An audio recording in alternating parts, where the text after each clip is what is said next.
आज की चर्चा का विषय है वैशेषिक दर्शन। और वैशेषिक दर्शन में पदार्थ का स्वरूप क्या है, इस विषय पर चर्चा होगी। वैशेषिक दर्शन में पदार्थ का जो वर्गीकरण हुआ है वह दो प्रकार से हुआ है, भाव पदार्थ एवं अभाव पदार्थ। वैशेषिक दर्शन में पदार्थों की मूल रूप से मीमांसा हुई है। पदार्थ जो शब्द है ये दो शब्दों से बना हुआ है, पद और अर्थ।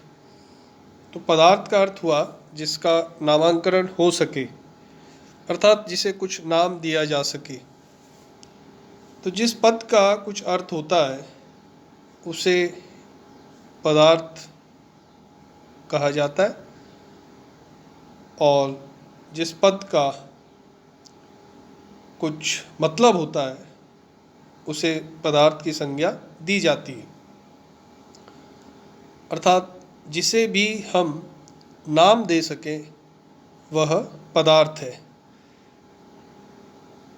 वैशेषिक दर्शन में भाव पदार्थ 6 माने गए हैं: द्रव्य, गुण, कर्म, सामान्य, विशेष और समवाय। द्रव्य सब्सटेंस है, गुण क्वालिटी है, कर्म एक्शन है, सामान्य जनरलिटी है, विशेष पर्टिकुलरिटी है, समवाय इनहेरेंस है। अभाव पदार्थ के अंदर केवल अभाव को ही रखा गया है। अभाव पदार्थ की व्याख्या वैशेषिक सूत्रों में नहीं की गई है, लेकिन कुछ विद्वानों का विचार है कि अभाव पदार्थ का संकलन कणाद ऋषि के पश्चात हुआ है। अब यहाँ पर ये देखेंगे कि द्रव्य से क्या अभिप्राय है। ये द्रव्य जो है ये वैशेषिक दर्शन का पहला पदार्थ है, और इसकी परिभाषा इस प्रकार से दी गई है: क्रिया गुणवत समवाय कारणमिति द्रव्य लक्षणम। अर्थात जो गुण और कर्म का अधिष्ठान है वह द्रव्य है, और जो अपने कार्य का उपादान कारण है वह द्रव्य है। तो गुण और कर्म का जो आधार है वह द्रव्य है। इसका अभिप्राय यह है कि बिना गुण और कर्म की कल्पना हम द्रव्य की नहीं कर सकते। अर्थात द्रव्य के बिना गुण और कर्म की कल्पना असंभव है। तो यहाँ पर ये वैशेषिक दर्शन ये कहना चाह रहा है कि जो गुण और कर्म है ये द्रव्य में ही रहते हैं, यानी द्रव्य में संवेद है, और इनका स्वतंत्र अस्तित्व विचार नहीं कर सकते, इनके स्वतंत्र अस्तित्व पर विचार नहीं कर सकते। तो जिस सत्ता में गुण और कर्म रहते हैं उसके आधार को ही द्रव्य कहा जाता है।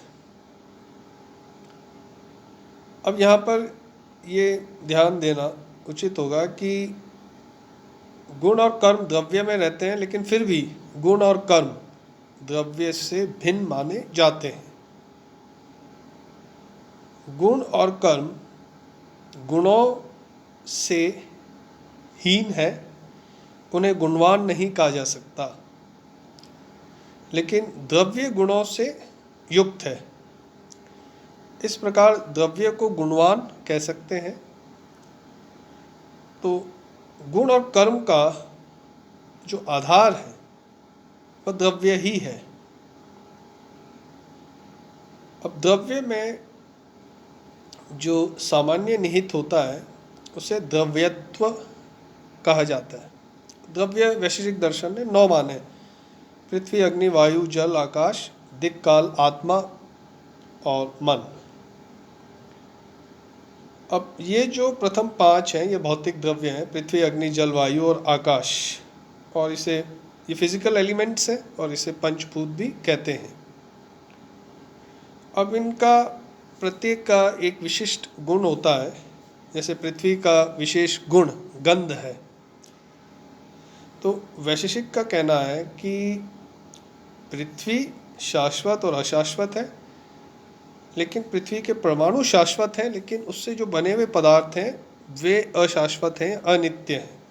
तो इसी प्रकार से जल भी शाश्वत अशाश्वत होगा, लेकिन जल के परमाणु शाश्वत हैं, लेकिन जल से जो निर्मित पदार्थ हैं वह अशाश्वत होंगे। इसी प्रकार से अग्नि भी नित्य और अनित्य है, वायु के परमाणु नित्य हैं, लेकिन उससे निर्मित वस्तुएं अनित्य हैं। तो वैशेषिक के विचार में पृथ्वी, जल, वायु तथा अग्नि के जो द्रव्य हैं ये दो प्रकार के हैं, नित्य और अनित्य। लेकिन इनके परमाणु नित्य हैं और उनसे जो बने हुए जो कार्य हैं वे अनित्य हैं। यहाँ पर ये ध्यान देना उचित होगा कि परमाणुओं से वैशेषिक दर्शन में जो अभिप्राय है वो ये है कि जो चीज़ निरवयव है वह परमाणु है। तो परमाणु का निर्माण और विनाश असंभव है, क्योंकि निर्माण का अर्थ होता है विभिन्न अवयवों का संयुक्त होना, लेकिन परमाणु अवयवहीन है, इसलिए इसका निर्माण संभव नहीं है। वैसे ही परमाणु का विनाश भी संभव नहीं है, क्योंकि नाश का अर्थ होता है कि विभिन्न अवयवों का बिखर जाना, लेकिन परमाणु निरवयव होने के कारण परमाणु अविनाशी है। तो यही कारण है कि वैशेषिक ने परमाणु को नित्य माना है।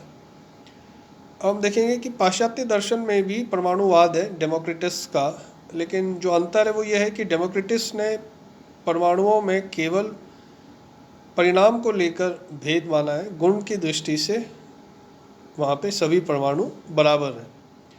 लेकिन वैशेषिक दर्शन में परमाणुओं के बीच गुणात्मक भेद भी माना गया है। दूसरा इसमें जो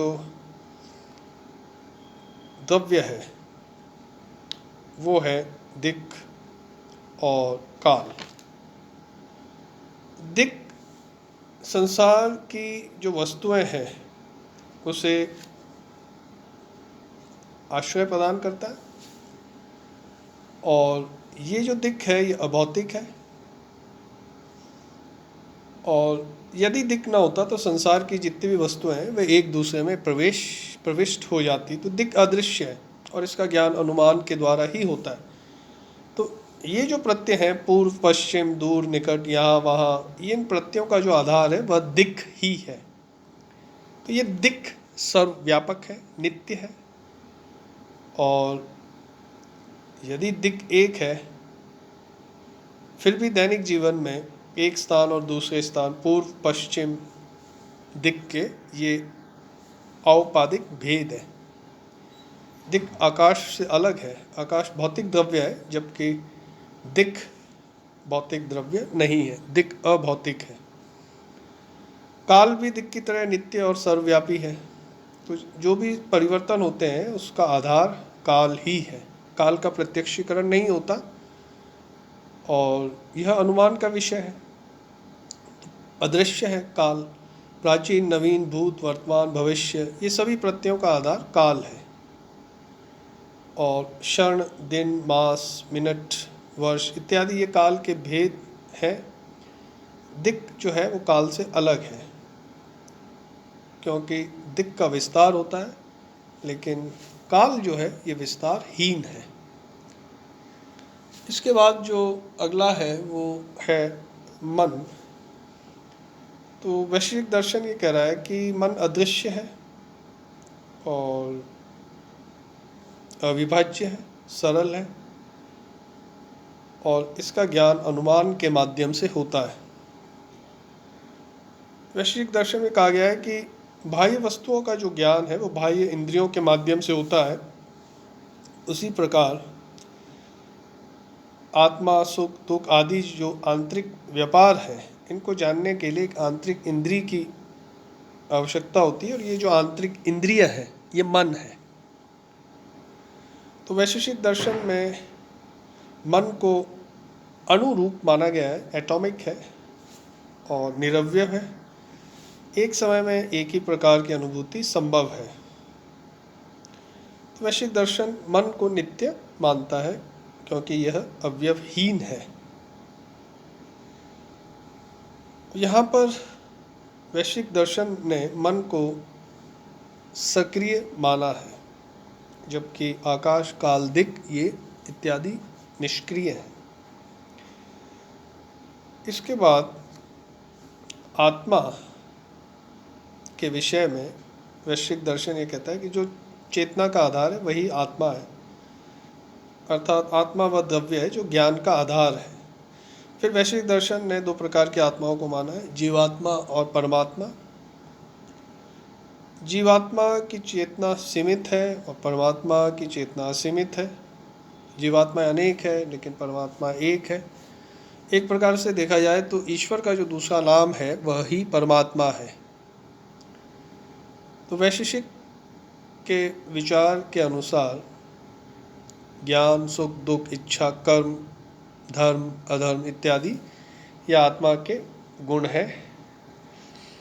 और जीवात्मा यानी कि जितने शरीर है उतनी ही जीवात्माएं होती है और प्रत्येक जीवात्मा में मन का निवास होता है। तो वैशेषिक दर्शन ने आत्मा को अमर माना है, यह अनादि और अनंत है। यहाँ पर ये ध्यान देना उचित होगा कि परमात्मा को ईश्वर माना गया है। ईश्वर की चेतना असीमित है लेकिन जीव की चेतना सीमित है। वह पूर्ण है, परमात्मा दयावान है, उसी ने इस विश्व की सृष्टि की है, वेद की रचना की है। वह कर्म फलदाता है और ईश्वर जो है अदृष्ट नियम का संचालक भी है। और वैश्विक दर्शन ये कह रहा है कि प्रत्येक गुण का कुछ न कुछ आधार होता है। चैतन्य एक गुण है और इस गुण का जो आश्रय है वह शरीर, मन और इंद्रिय नहीं हो सकती। तो इस गुण का जो आश्रय है वह आत्मा है और चैतन्य आत्मा का स्वरूप गुण नहीं है लेकिन इसका आगंतुक गुण है। तो आत्मा में चैतन्य का आविर्भाव तब होता है जब आत्मा का संपर्क शरीर, इंद्रिय, मन से होता है। तो यहाँ पर ये ध्यान देना उचित रहेगा कि वैश्विक दर्शन में परमात्मा का जो स्वरूप है वह एक प्रकार से सुप्रीम सोल है और जीवात्मा जो है ये एक इंडिविजुअल सोल है और इस परमात्मा को ही ईश्वर कहा जाता है। और आत्मा के अस्तित्व के लिए उन्होंने कहा है कि प्रत्येक व्यक्ति को सुख दुख की अनुभूति होती है और सुख दुख पृथ्वी, जल, वायु, अग्नि, आकाश, मन, दिक् और काल के गुण नहीं है। तो ये जो सुख दुख है ये आत्मा के ही विशेष गुण है। एक और विचार उनकी तरफ वैशेषिक दर्शन में ये है कि जो नवजात शिशु है जन्म के साथ ही हंसता और रोता है। अब नवजात शिशु को ये अनुभूतियाँ कैसे होती है? तो वह इसलिए होती है कि इस जीवन के पूर्व भी उसका अस्तित्व था। तो इससे आत्मा का अस्तित्व ही सिद्ध होता है।